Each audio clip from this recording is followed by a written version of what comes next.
Good morning, everyone. Good morning.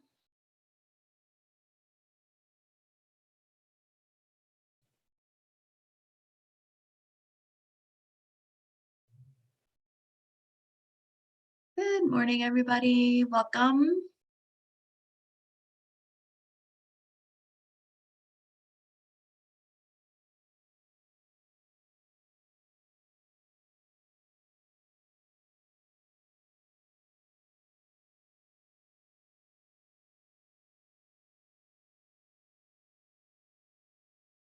Good morning, everybody.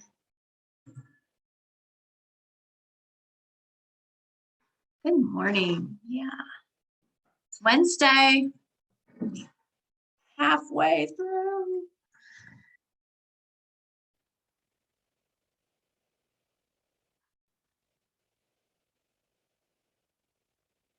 Just gonna give it a couple minutes here to let people join.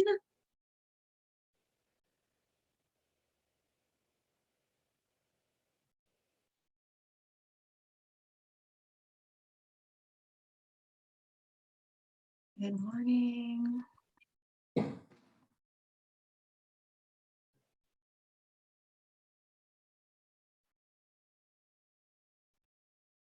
Are people seeing my face? I'm talking, but I don't see myself. Can you see me? Yes, we can see you, Megan. Okay, thank you. Otherwise, it's just a slide talking. All right. Well, good morning, everyone. I'm going to go ahead and get us started. We've got a lot of wonderful material to talk about today. I'm excited you all are here. I just want to do an introduction about Colorado After School Partnership, or CAP. I'm not sure how many of you all know what CAP is all about, but we are part of a 50-state after-school network. We're funded through the Charles Stewart Mott Foundation. And the network that we're a part of with 49 other states are working towards the creation of a sustainable structure of out-of-school time in our states. We believe in the power of after school and summer learning. We want to expand it, and we do that through trainings like today, working on quality system development, networking partnerships, and policy development as well. So Colorado After School Partnership, CAP, and my name is Megan Nice, and I'm the network lead with CAP. We are also a recipient of the Million Girls Moonshot Grant, which has set the goal of engaging 1 million more girls in STEM learning through after school and summer programs over the next 5 years. And it is through this grant that we bring you today's training. Today's trainers are part of the National Girls Collaborative Project, another Million Girls Moonshot partner. And I'm going to now turn it over to Marissa Garcia to tell you more about the National Girls Collaborative Project and the team here today. Hi, good morning, everyone, and thank you, Megan. My name is Marissa Garcia. I am a senior program developer with the National Girls Collaborative Project. And just a few little housekeeping things, as you see here on the screen, quick Zoom reminders. We are recording this workshop today. Please stay on mute when you're not speaking. Please use that chat feature to share ideas, share resources, ask questions. And as we're getting started here, can you join us in the chat and type your name, where you work, your county location or city, and how many youth you serve. We'd love to know. And oh, sorry, Megan, I should have gone to this slide a little sooner. There's CAP's mission. And today we are running the workshop STEM Journeys, Integrating Diverse Career Pathways into STEM. And it will be facilitated by myself and my 2 other colleagues who will introduce themselves shortly. And during this meeting today, we're going to do a quick overview of the National Girls Collaborative Project. We're going to run an activity together with you as sort of an example of how you can integrate talking about STEM career journeys and pathways with youth, and also have a little fun together. We're going to talk about STEM career exploration, kind of an overview. Why is this important? Why does it matter? And as well as some strategies that you can use when doing this in your own programming and work. We'll share some implementation examples, and then we will have time for question and answer.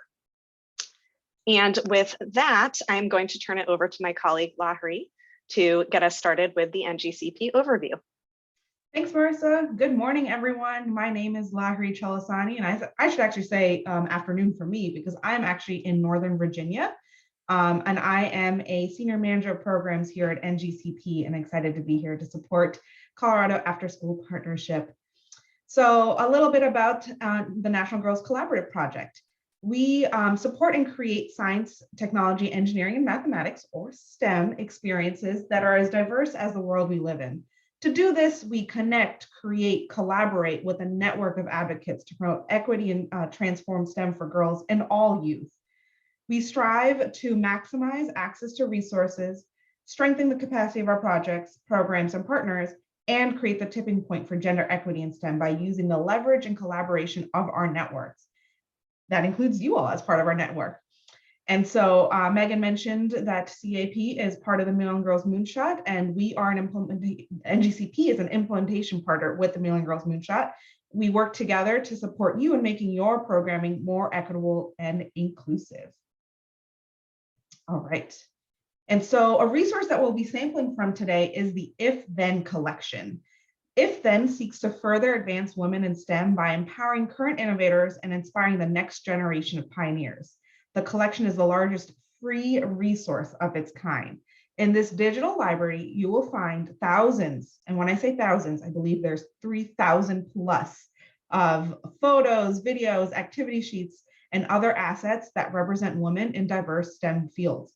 And all of these materials are free of use. I know we love free resources. So today we're gonna start off this workshop with an activity from the collection as an icebreaker. You know what, I'm not gonna use the word icebreaker. I feel like people roll their eyes and are like, oh, not another one. This will be fun, I promise you, with a purpose. And so the link to this fun fact sheet that you see on the screen will be in the chat for you to reference in your breakout rooms. And your instructions for when you're in the breakout rooms are first is to observe, look at the featured ambassadors. There are 3 of them. And then the randomly fun facts placed around the fact sheet. They don't associate directly with the ambassador they're placed above or under. So just know that they're randomly placed. And then your second step is to identify, select one fun fact for each of the 3 ambassadors. So to clarify, there are 6 fun facts, I think, floating around. Pick one for each one of the 3 ambassadors. And you can discuss with the others in your breakout room to help you decide. And then you're deciding as individuals, not as a whole group. So there's no like big report out or anything like that afterwards. It's just for you to note down and remember, because we will be asking you afterwards. So make sure to either write it down if you have a scratch piece of paper with a keyword from that fun fact, or just remember it in your brain when we come back. And so whenever Megan is ready, we'll send us into breakout rooms. I think we'll have about 4 people in there. So go ahead, join, and then we'll see you back here after 8 minutes. Lahari, there was a question that came through in the chat. I think it might be that we need an access code to get into that PDF right now. So if we can just quickly, change those settings. Thank you. Of course. Thank you for pointing that out.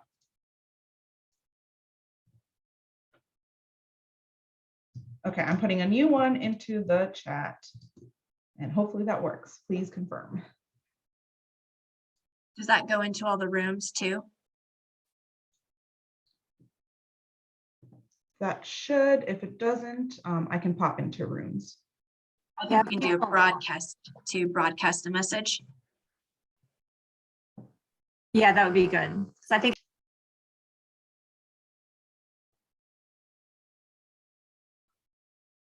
All right, we're just going to wait for a few more folks to come back and join the breakout room. Thank you, Karen, for supporting Beverly. We had to get creative there. I'm like, I can't share my screen. Wait, virtual background. That was smart. I saw that. Smart, yes. I think everyone's learned how to adapt, right? During these past 2 years of the pandemic. How can we make this interactive virtually, while on a phone, while on a laptop, while traveling? Well, I don't know, all the things, all the possibilities.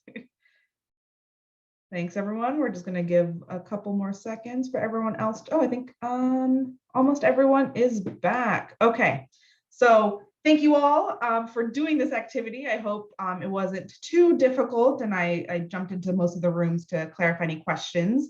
What I'm going to do now is actually launch some polls to gauge what we all picked for each one of the ambassadors that we listed. There's no right or wrong answer. I just want to say that it's going to come up as a poll. Feel like a quiz? It's not a quiz. So let me go ahead and launch it. So, all right. Can I get a thumbs up from folks that you can see this poll? It should just pop up. I see. Okay, great. So yeah, it's the same question, but it's just the question is, which fun fact did you choose for Dr. Sierra Civils? And then the options are the fun facts that were listed around that sheet. And it's the same answers for all of the ambassadors. So I'm just curious to see, you know, what we picked for each individual.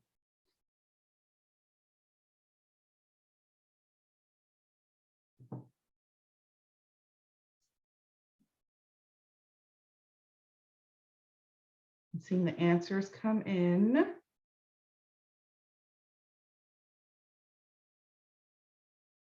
think we have a few more people to answer, and then we can share the results.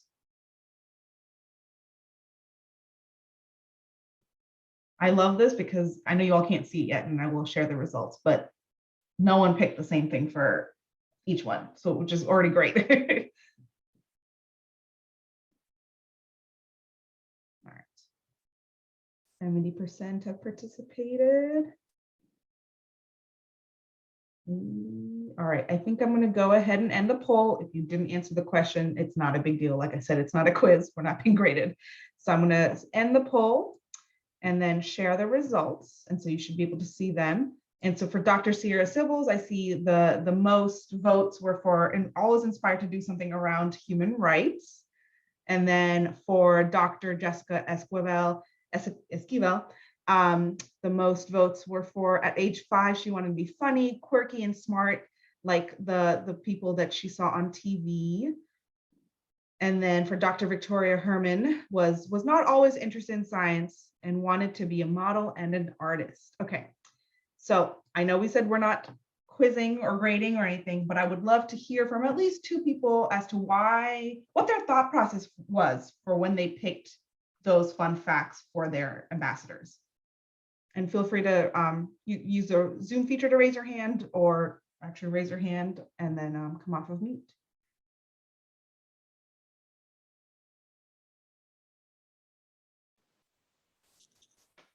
Go ahead, Sarah. I thought Jessica Esquivel, with her really fun blue hair, maybe wanted to be a model and an artist, but wasn't always interested in science. I like that. Okay, so the physical kind of personality traits or characteristics that you saw led to some of her character or fun facts. Anyone else? It's a great one.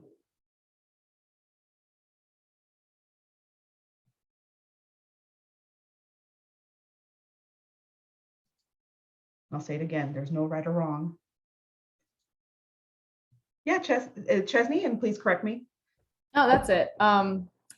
I don't really have a great answer other than I just kind of really randomly threw things to people. So no thought process. That's okay too, right? Like that's why we want to do this, is to see, like, when we see people, what our kind of assumptions are about them, or sometimes we don't make assumptions, right? Which is also a reaction in a way. So that's totally okay. So what I'm going to do is I'm going to share a video, and this is from the If Then collection. These are all assets that you all can access later on and utilize in your programming, and we'll talk about that later. But I'll show you a video, and then we'll talk about kind of your reactions to that video. So I'm going to share my screen. And this is about Dr. Sierra Civils. And if you can't hear, please go ahead and let me know. Hi, I'm Dr. Sierra Civils. I'm a nuclear engineer. I was the first Black woman to get a nuclear engineering PhD from the University of Michigan, and I currently work at Johns Hopkins Applied Physics Lab. So my favorite STEM subject in school was chemistry. I was really interested in things we can't see and how they interact. So that sparked my interest in nuclear engineering. So I don't do much chemistry work anymore. I focus more on an atomic level. So I started pretty late in the game. So I originally wanted to be a pastry chef. And it wasn't until my sophomore year of high school that I decided, or I was introduced to the idea of engineering, specifically in a chemistry class. And from there, my interest just grew. And I went to MIT and got introduced to nuclear engineering, and I went off from there. The first choice that I made along this path was to not be a pastry chef. So, I really was preparing for competitions and trying to get a scholarship, and being introduced to chemistry and to chemical engineering kind of shifted my path. And then trying to decide where I was going to go, I had never heard of MIT before, and so when my teacher introduced these different topics to me, that really changed my trajectory. And so from MIT, I thought, I would be a teacher. I would do Teach for America. And again, I had someone kind of step in and say, you haven't really given nuclear engineering and research a chance. Maybe you want to try grad school. And so that's what led me on the path of a PhD, because I wanted to combine my love of teaching and engineering and mentorship into academia. And from there, I, like I said, became the first Black woman to get that degree from Michigan. And so that really landed me on the trajectory I'm on today.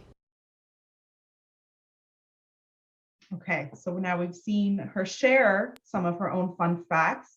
And for those that said, was anyone correct? And I'm saying correct in quotation marks because there was no right or wrong, like I said, but was anyone correct in assuming that she was the one that wanted to be a pastry chef originally and now is doing something different?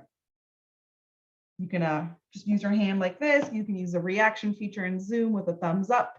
But I saw a kind of shaking head no's, not really. Yeah, so it just shows that, it's easy when you look at someone to make this assumption and then think that this is their trajectory, not knowing their full path. And so I actually have one more video to show you of one of the other ambassadors, Dr. Victoria Herman. And then we'll kind of, that helps us kind of, filter out the other fun facts and kind of assign them to the correct people, again, in quotation marks. All right, one more. And yeah, I see Brenda put pastry chef is kind of connected to chemistry. I'm not going to say kind of, it definitely is. I'm a side baker as a hobby. I'm a hobby baker, and yeah, it's chemistry to a T. If you don't put in the right amounts, you don't put in the right thing, your cakes will fall flat. All right, so the second video is about Dr. Victoria Herman.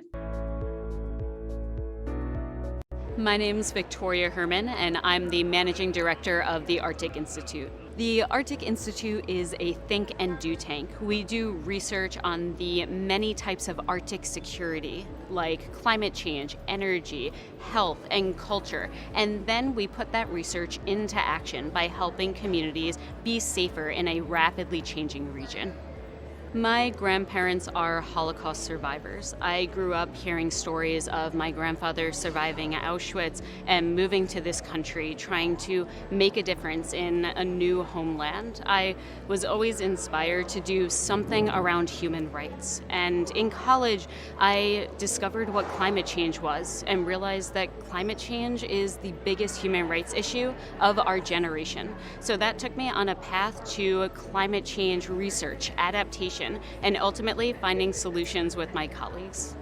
Growing up, I was awful at STEM. I got a D in math class in high school and always dreaded going to math and science classes until I took environmental science. I had an amazing teacher, and she took us out to wetlands in New Jersey, made us really understand that what we did connected to the world around us. I used the questions that she forced us to ask ourselves every day on the job, that curiosity, us going out and finding answers that we didn't know existed at the start of the day.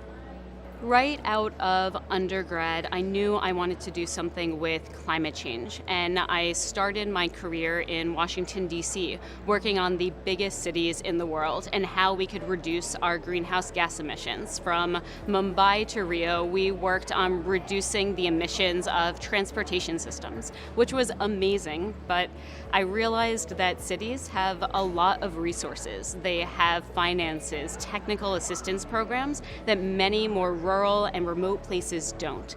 So I made a pretty big shift from the most populated places to the least populated place, the Arctic, to work on climate change in a different way. Today, I now work on climate change adaptation, helping my colleagues and friends across the Arctic adapt to the impacts that we can no longer avoid, being able to make their communities, families, and cultures safer in a changing world. If we collaborate across borders, then big problems become solvable.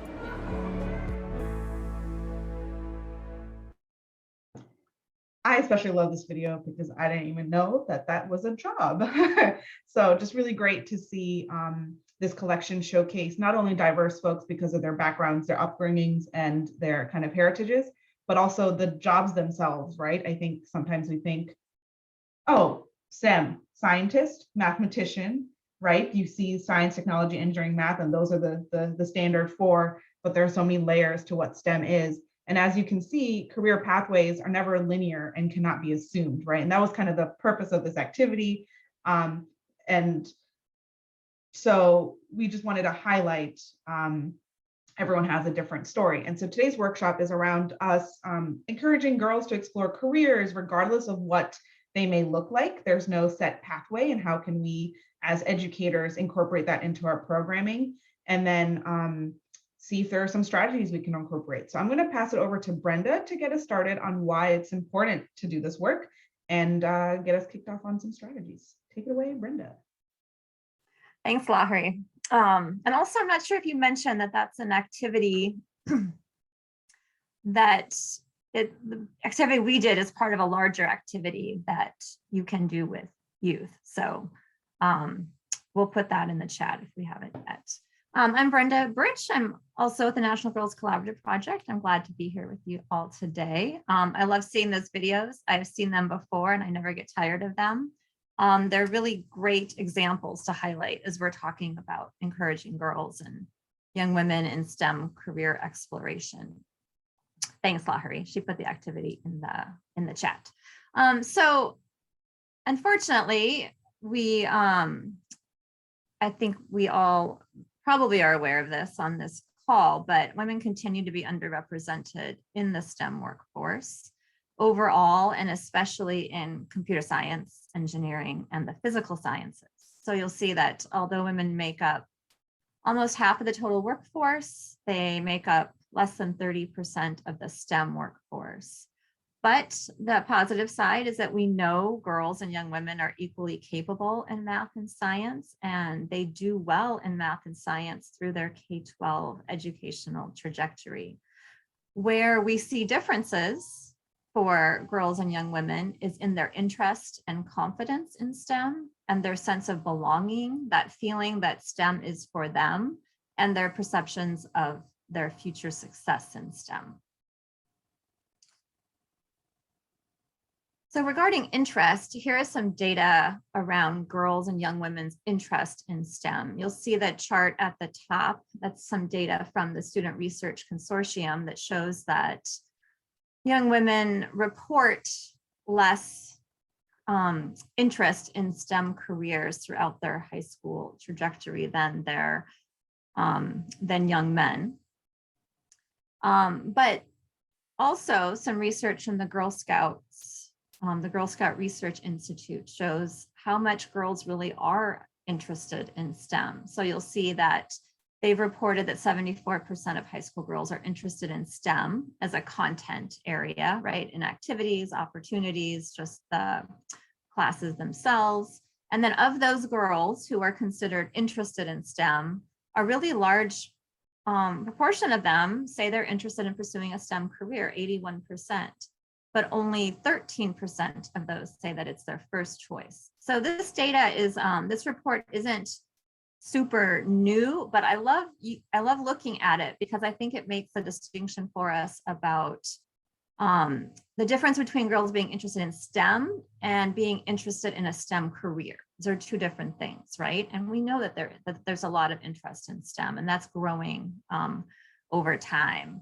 And also the idea that girls and young women might be interested in STEM careers, but they're also interested in a lot of other careers.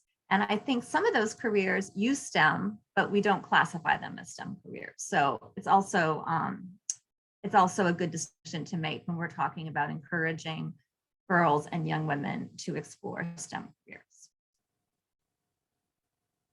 So the next slide, Marissa. So research and practice has identified some key strategies for helping girls and young women explore STEM careers and potentially increase their likelihood of choosing STEM careers.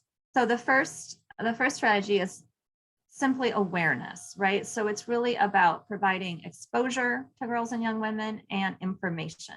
So what are STEM careers? What are some examples? What do they do? You know, for example, what does a mechanical engineer do?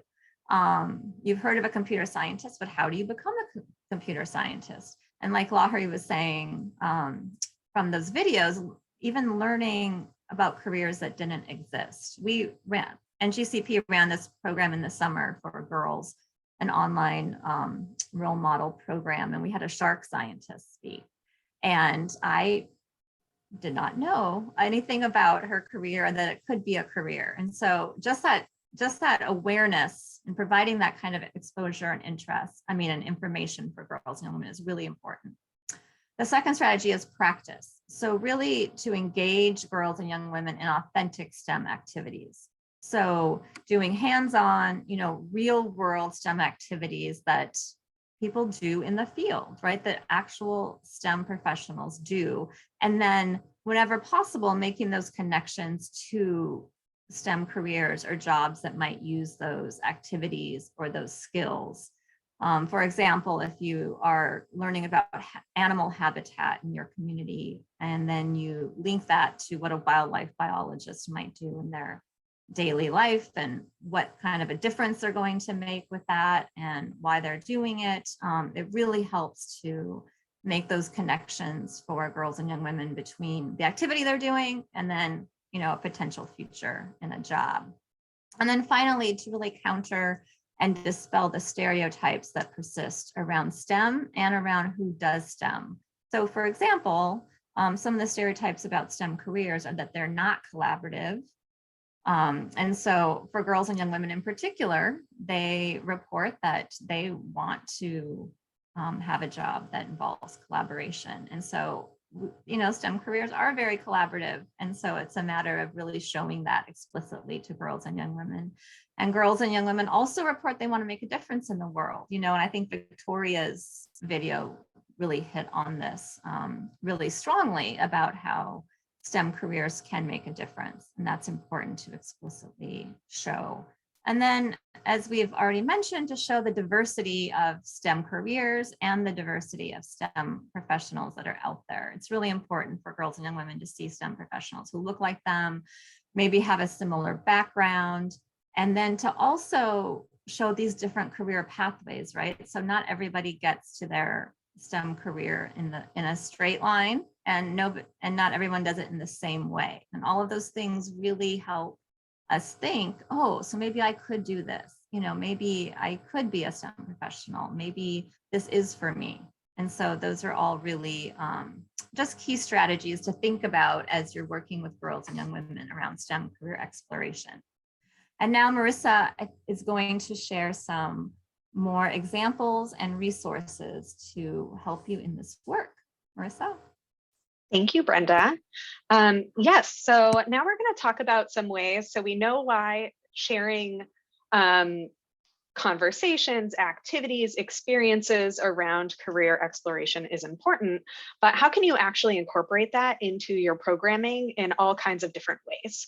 And so there's actually lots of ways you can help youth explore STEM careers, including through activities, but there's also things you can do that are kind of more holistically in how you think about your programming and your programmatic elements more broadly. So before diving into content related to career pathways and activities with youth, you might want to take some time to learn from your youth and find out what careers and futures they're already interested in, right? There are probably things that they've, toyed around with. Maybe they're making videos on YouTube and they're thinking about animation.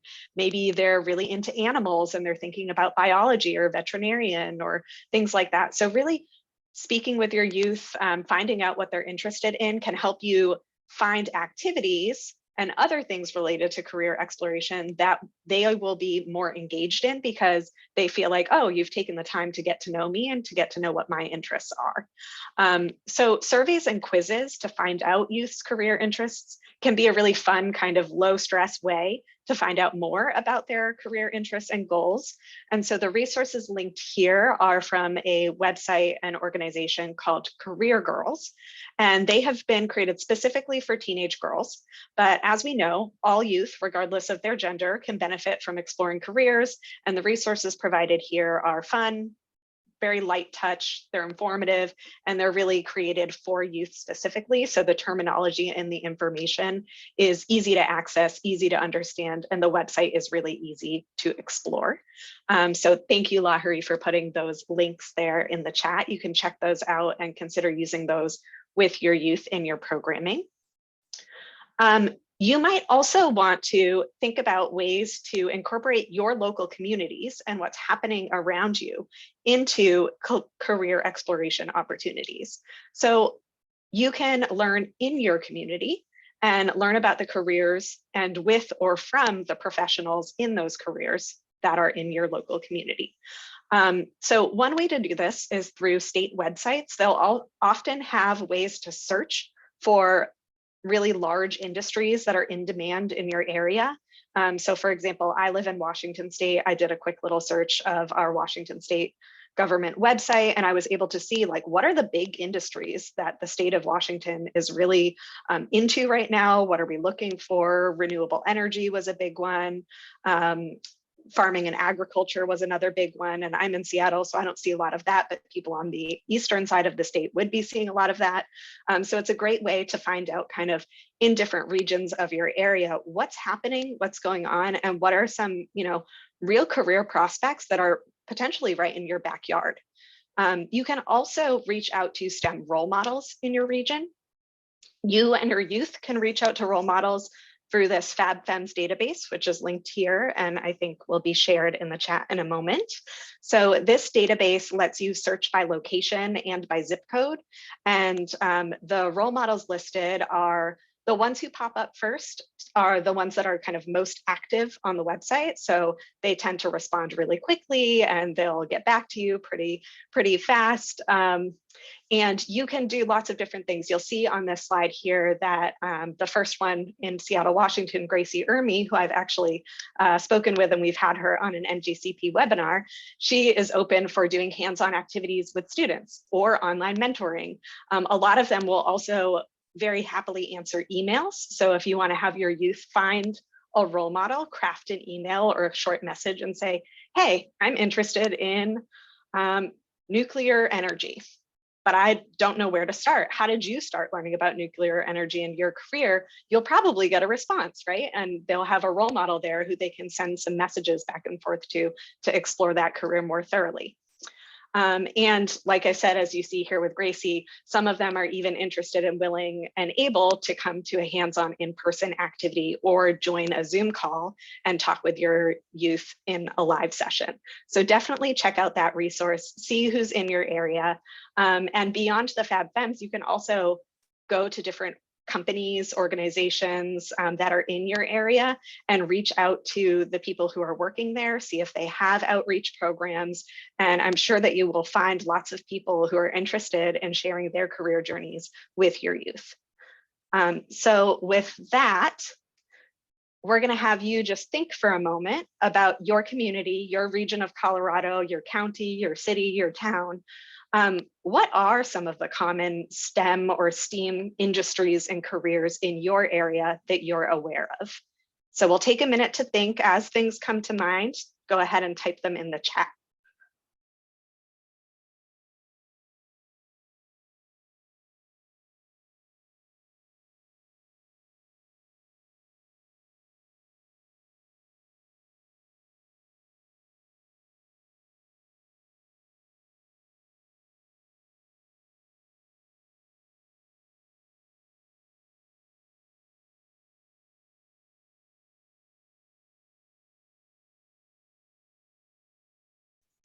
Ooh, I'm seeing lots of great things coming through. Aerospace engineering, snow scientists, avalanche forecasting. That is fascinating to me. Forestry is a huge one in so many different kinds of regions for so many different reasons. Conservation and ecology, yes.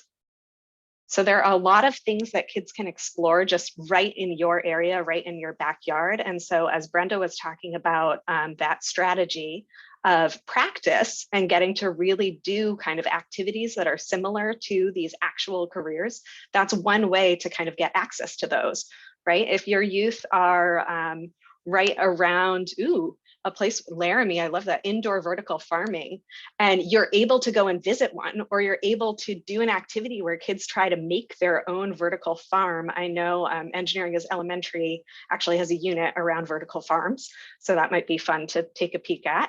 Then that's something where they can try it themselves, they can see it in their communities, and they can talk with people right in your region who are actually real-time working in that STEM or STEAM industry. And that's a really powerful way for them to explore careers. So I love seeing all of these ideas coming through in the chat.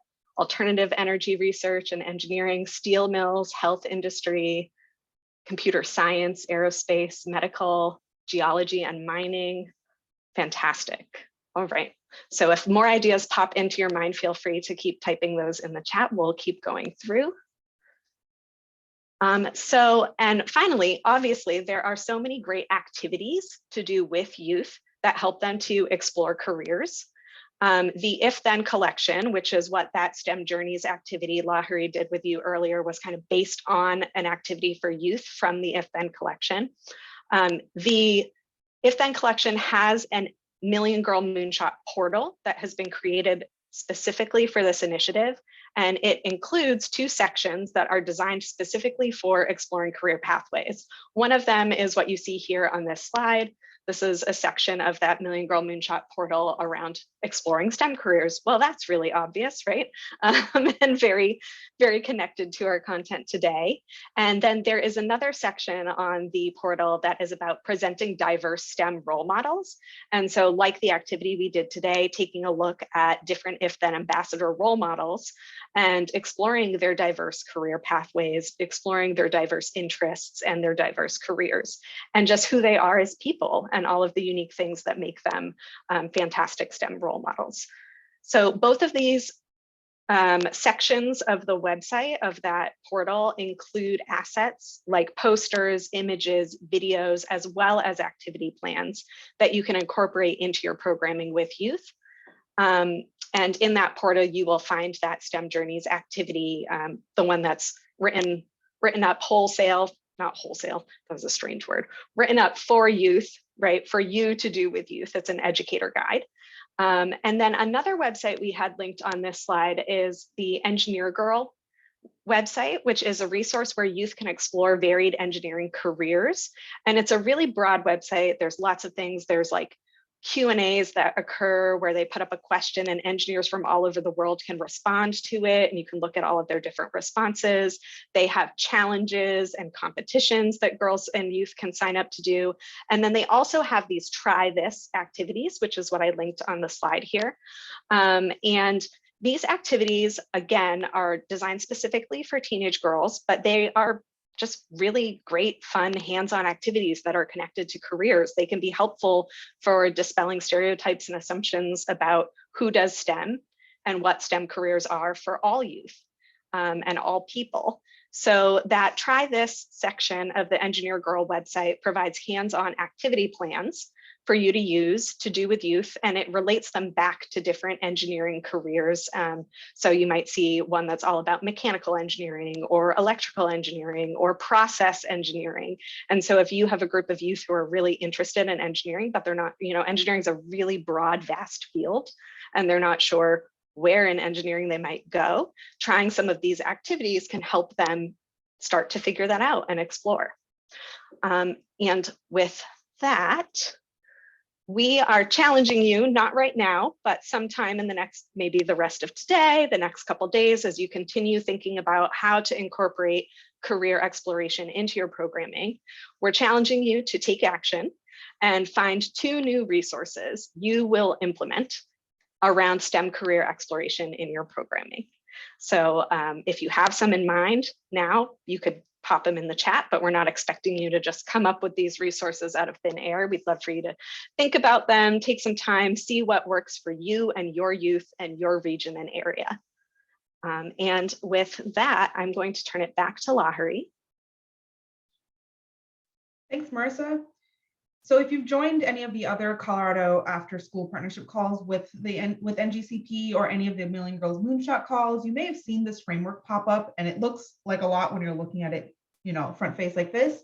But really, this is created in partnership with the with MGM, Million Girls Moonshot, and the equity and inclusion framework is really there to help program staff strive towards equitable, inclusive programming by looking at it from many different lenses of broadening participation. So when you're kind of in the steps of logistics of creating your programming, to youth-centric, talking about how to really empower the youth in your programming, and then to skill development, the content itself, role models and such.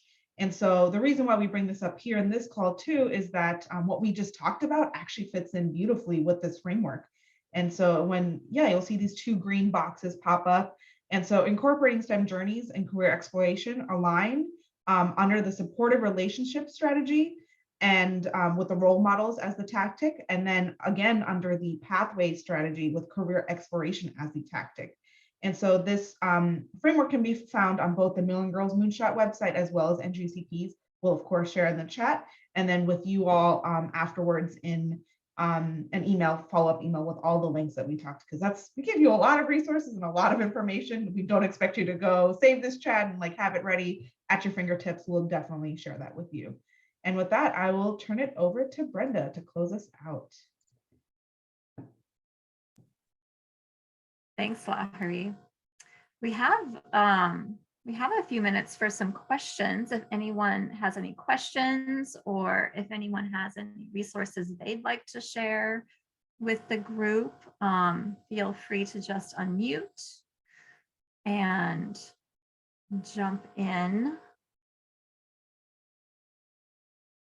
I will give you some time, but I did want to mention that portal that we talked about is I think it's just a really nice introduction to the If Then collection, because the collection is so big, right? It can be very overwhelming, but those are resources that we've picked as especially relevant for after school programs to use. And it's just a narrowed down, subsection of the collection. And so I really encourage you to check out the portal. The woman who was holding the bear in the picture that Lahari mentioned is her name's Raywin Grant, and she's also actually in the STEM Journeys activity. She's one of the other professionals that's highlighted in the full activity, and she has some great assets connected with her to pictures and videos. And so there are just so many, and it's fun to explore in that portal. Yeah, and I wanted to share too that with CAP, Colorado After School Partnership, some of the things you shared today, we also share at our newsletters. And every month we get this asset package through Million Girls Moonshot, which also mentions a lot of these. And then also just that we do have a STEM page that also has links to these. So hopefully you've seen these before, but if not, definitely join our newsletter, because we're always sharing these wonderful resources with everybody in our newsletter. and one thing I'll add from working with these women from either Fab Femmes, my previous role was working in a museum, and I actually use Fab Femmes to get a role model into our space. And now that role model has made waves with our students for the past 5 years that they've been there. They can really become pillars of your programs in your communities.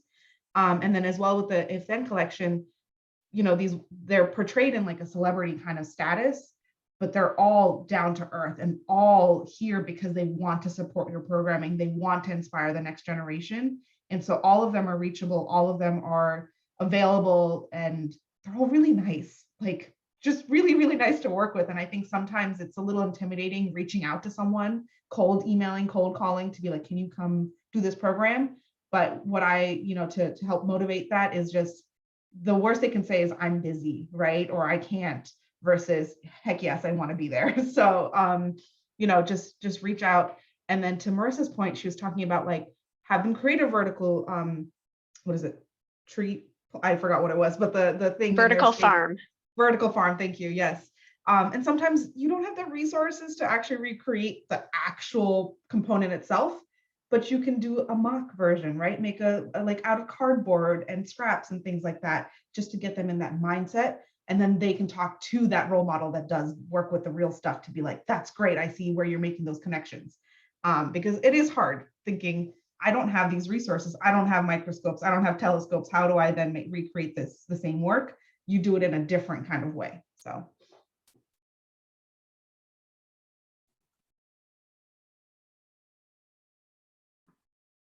Great. Do you want to go to the next slide, Marissa? We can still take any questions, but we can put up our contact information. And I think Lahari put this in the chat, but we'll be sending the slides, correct, Megan? And all the links and resources afterwards, but this is our contact information.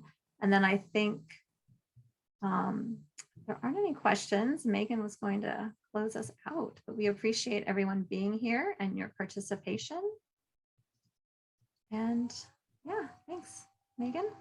Thank you. Thanks again. Well, this is the third training with this group, and we do have one more coming up February 23rd. So let me give you all a link to join that. Let me see here. Here is a link to join our next training in February. And I did want to give you all a survey for today's training. If you wouldn't mind just taking a minute, just a few questions to let us know what you thought of today's training and let us know your feedback.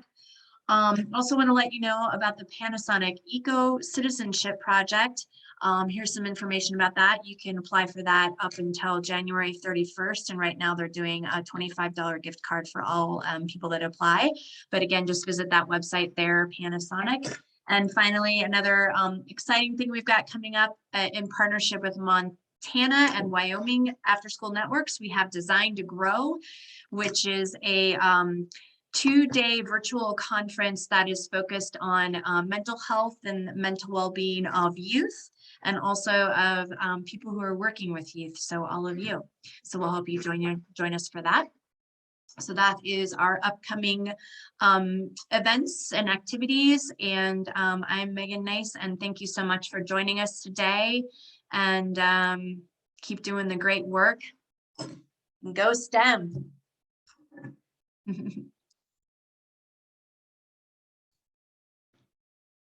Thanks for having us. Thank you, everyone. Have a great day. Thanks all. This was so useful. So many resources. Yay. Thanks for being here.